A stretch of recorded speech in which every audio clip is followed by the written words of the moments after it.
2 चमचा मी वनस्पती तूप घेतलं आहे, म्हणजे डालडा.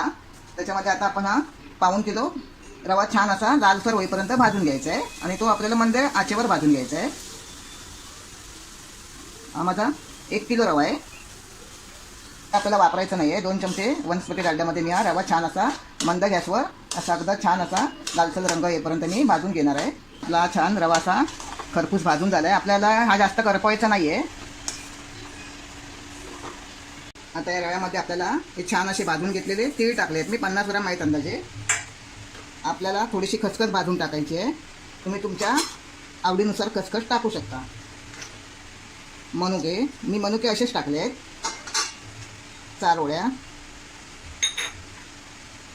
जायफळ पावडर मी अर्ध्या जायफळची पावडर करून टाकली आहे. काजूचे तुकडे टाकले आहेत.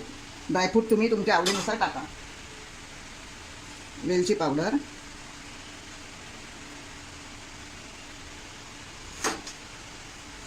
एक 100 ग्राम खोबरं टाकलंय मी अगदी छान भाजून. आणि आता आपल्याला ही 1 किलो रव्यामध्ये 300 ग्राम पिठी साखर आहे. तुम्ही तुम्हाला जर जास्त गोड हवी असेल तर थोडी त्याच्यामध्ये वाढवू शकता. मी 300 ग्राम घेतली आहे.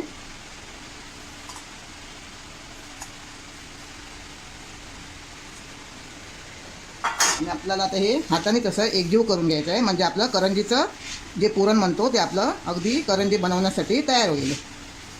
गुठळे पिठी साखरेचे जे गुठळे आहेत ते असे पूर्णपणे आपल्याला त्याच्यामध्ये एकदम चांगली पावडर करून घ्यायची आहे त्याची.